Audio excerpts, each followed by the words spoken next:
And now, stand by for adventure. 3, 2, 1. In the exciting story of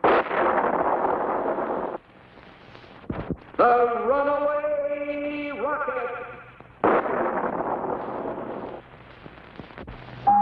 It was midnight. An intense full moon beamed down on 00 Island as little Squeak slept in his cozy bed and Scratch snored loudly in his darkened cave below. All was peaceful as Colonel Bleep studied the Futomic radar scanner. With this instrument, the Colonel could watch any unusual movements in the universe. And this very night, a giant new rocket was scheduled to be launched by the United States of America from an experimental rocket launching base on the east coast of Florida. Yes, there it was. As Bleep watched the scanner, he saw the rocket soar skyward at tremendous speed, then level off towards the wastes of the South Atlantic Ocean. This was a test firing, and Bleep was pleased to see the Earth people making such excellent progress with rockets. But at that instant, something seemed to go wrong. The moon appeared to concentrate all its glowing power on the nose of the missile, forcing it to veer off its planned course and to streak instead directly towards 00 Island. In only seconds, it would come crashing down to destroy Squeak's little dream house, Scratch's peaceful cave, and Colonel Bleep's headquarters for his secret mission here on Earth. In a flash, Bleep darted into the sky to meet the speeding projectile. Quickly, he maneuvered himself between the mysterious moon rays and the onrushing missile, and with a blast of Futomic power,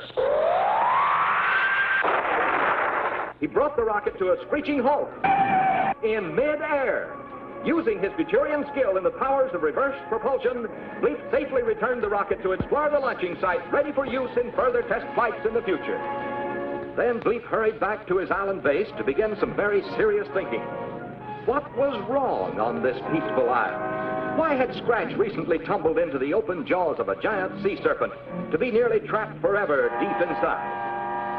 Everyone knows that all sea monsters are purely imaginary and not real creatures at all, except for this particular sea serpent. Yes, this monster had been real enough. And then a terrible termite had kidnapped poor Squeak, the little wooden puppet, for a tasty dinner. But what had caused an ordinarily tiny insect to grow into a huge and terrifying monster? Bleep turned to his microscope to examine again those traces of interplanetary wood dust which he had discovered on the wings of the termite.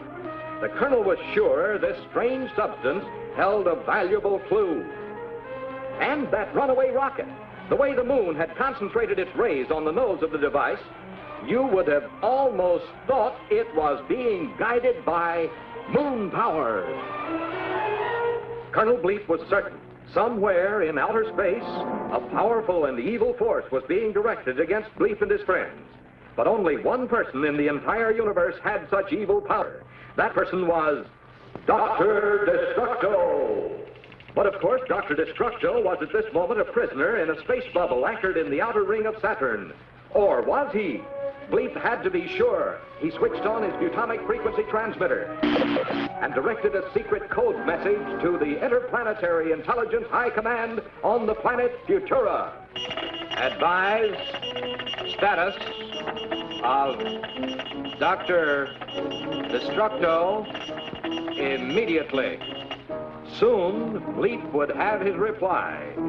But meanwhile, another day was beginning on 00 Island.